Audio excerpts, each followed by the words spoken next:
Hi, I'm Christina, a nurse specialized in diabetes and co-founder at Hedia. I am here to talk about blood glucose after eating.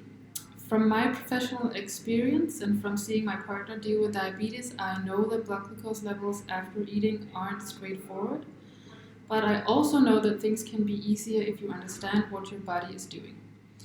In the medical world, blood glucose after eating is called postprandial blood glucose. This is essentially a rise in blood glucose because you receive more glucose after eating. Carbohydrates are converted into glucose, so it's natural to have higher blood glucose after eating. The target postprandial blood glucose level is under 180 milligrams per deciliter for type 1 and type 2 diabetes. If using millimole per liter, the level should be between 5 and 9 for type 1 diabetes or under 8.5 for type 2 diabetes. So how do you make sure you reach those target levels? First, consider what you eat. Certain carbohydrates burn slower than others.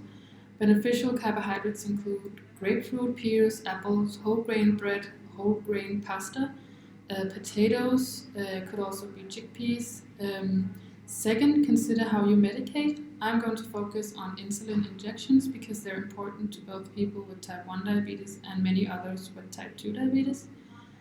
The job of insulin is to allow glucose to enter the cells. In other words, insulin lowers blood glucose levels, so you need to know how much insulin to inject. A doctor will help you with this, but for some idea of how to calculate this, have a look at Hedia's website, which explains the 500 rule. But even if you know how to calculate your insulin dose, those calculations aren't always easy. So I would really recommend a bolus calculator to make things easier.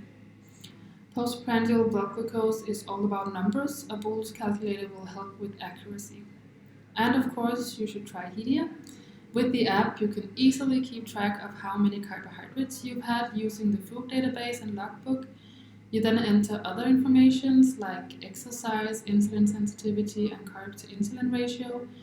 Hedia Diabetes Assistant will calculate how much active insulin you have and then give a recommended insulin dose. You should always think about how you inject. With rapid-acting insulin, you need to inject 5 to 15 minutes before eating. Exactly how many of those minutes you need depends on each person.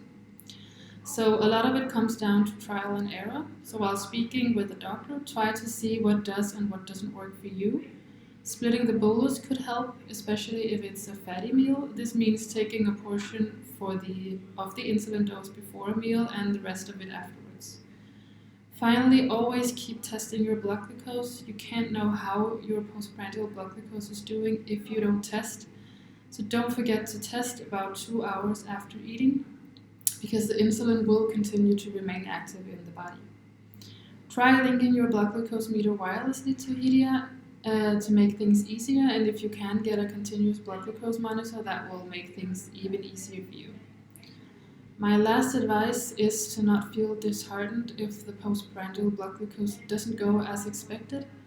There are still other factors that will affect the blood glucose. This could, for example, be stress, which decreases insulin sensitivity, and exercise, which increases it. Not everything in life can be perfectly planned, so don't punish yourself if your postprandial blood sugar wasn't as expected. Instead, try to notice if there is a reason or a pattern. That knowledge will really help with feeling more confident with your diabetes self-management.